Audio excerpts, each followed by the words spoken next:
During World War II, the German army slowly became more and more desperate for a decisive battle or weapon that would solve the problems encountered in both the East and the West. But how would they do this? In the end, they decided to build bigger, better and more expensive weapons in the belief they'd turn the tide, and this climaxed in the creation of the famed and feared King Tiger.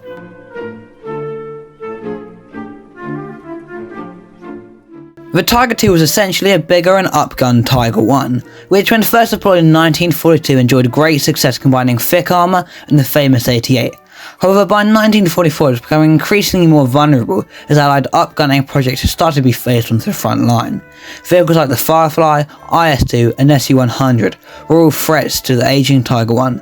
But it wasn't only Allied engineers designing new tanks. In its debut in Normandy in 1944, the Tiger II was unmatched, combining the Tiger's thick armour with a sloping use of the Panther medium tank. But the vehicle I see as most similar to, at least in design philosophy, is actually the F35. Now, at first that statement is insane, but the more I looked into it, the more similarities I saw. Firstly, the philosophy behind it. The idea of the F-35 was a stealth aircraft so good they would likely never be detected by enemy radar, and therefore shot down, so in effect the price tag would be worth it, as every F-15, 16 or 18 shot down would cost money, but the F-35 would never get shot down, so it'd cost no money. As I said earlier, by 1944 the Tiger I was still an effective fighting machine, but it was more vulnerable like the F-15, 16 and 18, meaning the time, money and investment really into them was more at risk. But the King Tiger was frontally basically invincible from any Allied gun, and its long 88 could exceed at medium to long ranges.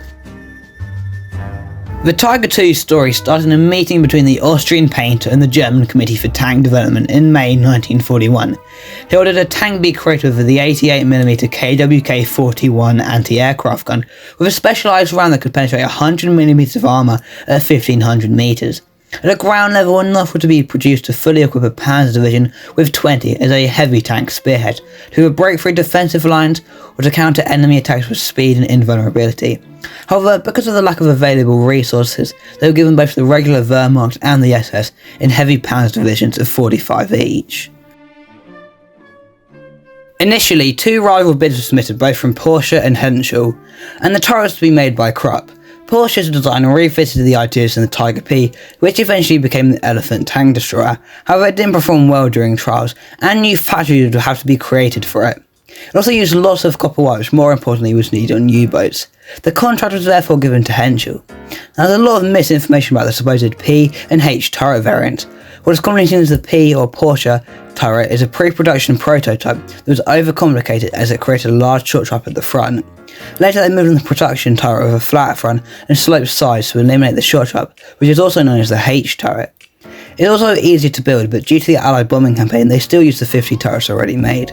Krupp also redesigned the very famous Rheinmetall 88 and made the Pak 43 L71.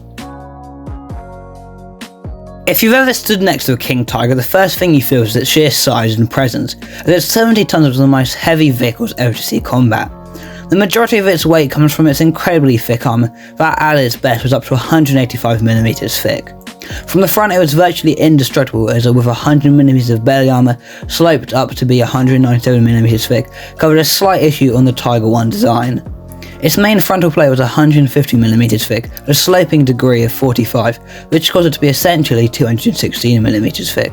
In comparison, the Tiger I only had 120mm of armour at its best with no slope. Perhaps the craziest piece of armour on this tank was its turret mantlet, which was working at 185mm steel. Even by the end of the war, no Allied gun could destroy it from the front, though Soviet testing found the 122mm gun on the IS-2 could, after 4 to 5 shots at 500 yards, split the words as they were lower quality than most Tigers and Panthers. Even its sidearm was immense, being 80mm on the hull and 80mm at a 20-degree angle on the turret. You might also notice the tracks present on the turret, which were put there due to the ammunition storage being located there, which created a slight weak spot. In a frontal confrontation, the Tiger II was unbeatable. However, due to the environment, it often had to fight in blockades or destroyed streets, where it was vulnerable to flanking maneuvers by the more numerous Shermans or anti-tank infantry with bazookas, Piats or mines.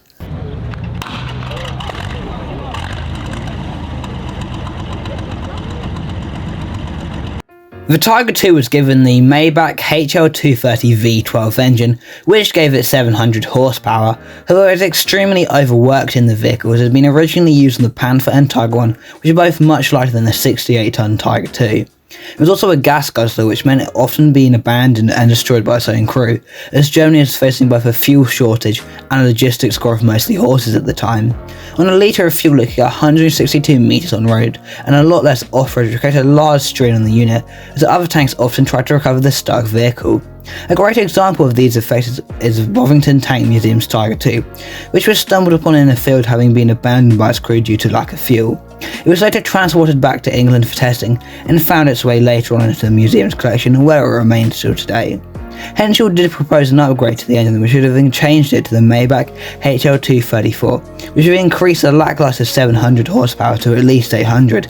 However, it was too late and the war had already ended by the time they could have implemented this. The Tiger II is armed with a long 88, which is the nickname given to the improved 88mm. This gun was also used in the Jag Panther, which is one of my favourite tank destroyers of the war. In the early turret it could carry 80 rounds, and in the main production turret it could carry 86. It also had a couple MG34s with a capacity for 5,850 rounds. Krupp did propose mounting a new main weapon, the 10.5cm KW L60, however the war ended before it could get into service. The first combat use of the Tiger II was in Normandy 1944, where the 1st Company of the 503rd Heavy Panzer Battalion opposed the Canadian offensive Operation Atlantic. 2 were lost in combat, while the company's commander tank became trapped after falling in a bomb crater. The Tiger II was also used in significant numbers within the 4 Heavy Panzer battalions during the Ardennes offensive, though it's important to note at this point the Kampfgruppen Piper commander absolutely hated the tank for its being too large to manoeuvre. King Tigers were also heavily used on the Eastern Front, such as when the German Heavy Panzer Division 501 was sent to fight the Red Army with only 8 out of their 45 tanks operational. These fights were mostly due to final drive failures. The first 5 Tiger IIs delivered to the Panzer Lehr Division broke down before they could be used in combat and were destroyed to prevent capture. This, coupled with the lack of Tiger IIs being made in the Henschel factories, created a heavy dent in units as lost armour couldn't be replaced. Only 7 Tiger IIs survived the war, however in recent years thousands of YouTubers have made videos criticising the many flaws in its design. I think what people forget is the state Germany was in by late 1944. You can put time, money or effort into refine the design. So it's also important to remember Germany had a manpower shortage and their lack of experienced crews, which didn't already exactly have the complicated mechanics of the Tiger II. In my comparison to the F35, I said the design philosophy is similar, as the F35 had a rough start with 11 crashes in 7 years, and that time the Air Force just lost one and was asking civilians to help find it. But they had the time to upgrade and improve it, so the stealth would be at its best, but the Tiger II never got that luxury. It never got the good engine or transmission or the crew needs to operate it, which just isn't its fault.